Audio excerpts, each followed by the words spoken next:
Hi, Advance. Hello, Andre. Nice to meet you here on DOAG TV. Thanks for having me. You're a consulting member of the technical staff at Oracle America. So the release of Oracle Weblogic Server 12.2.1 has been officially announced at Oracle OpenWorld 2015. What are the major new features? Well, it's a good question because we've got 5 big-ticket new features that the public can see. But underneath all of that is rock-solid backward compatibility with the previous versions. We have Oracle Fusion middleware and Oracle Fusion applications that continues to run on top of WebLogic, and all of that has to continue to work. So stability is the first feature. But as far as new user-facing features, we have multi-tenancy, Java EE7 support, RESTful web access to the entire configuration surface area, and of course, we have to be current. We've got Docker support. So in what way can users take advantage of Oracle Weblogic Server's multi-tenancy features? Right, so that's the most exciting user-facing new feature. And the idea with that is there's a lot of buzz going around lately about microservices, right? Well, multi-tenancy lets you get some of the benefits of the microservices sort of worldview using what we like to call micro-containers or partitions. And so one of the often cited benefits of multi-tenancy is independent deployability, scale up, scale down, and resource isolation. And we achieve this by working very closely with the Java VM team to help them and us to find some features that give us that capability.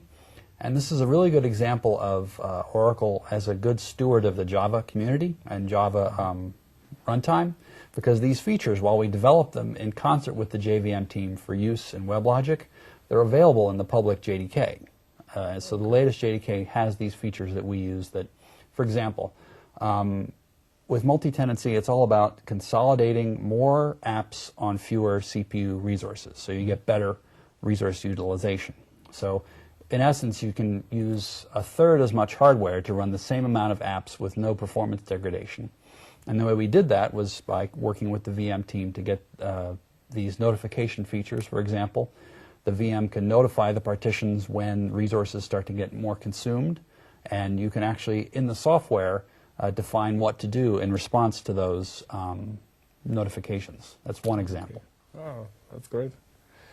So what exactly are WebLogic Server's new continuous availability features? Well, that's a feature that we have in WebLogic, but it's actually been in Coherence for a long time.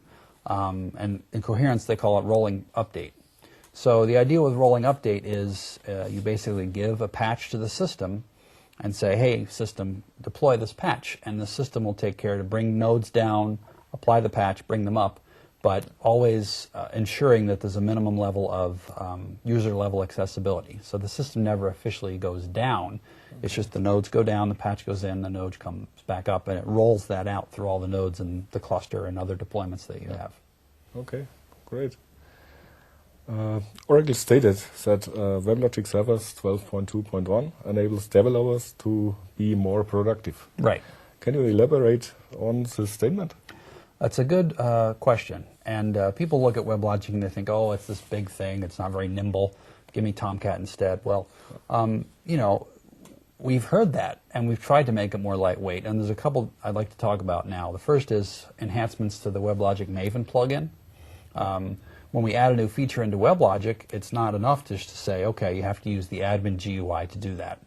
As I mentioned, you can instead use REST, or you can also use the new features in the WebLogic plugin, Maven plugin that is, that let you, for example, deploy your app to the partition. So it's fully supported. The new features of partitions and multi-tenancy are supported as properties in the WebLogic Maven plugin.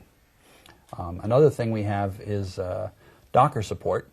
I mentioned that goes 2 ways. On one side, we have public images in the official Docker hub, so certified WebLogic container in the Docker hub.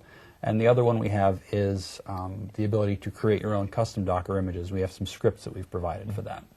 Wow, that's great. So, okay, thank you for the interesting interview. Thanks for having me.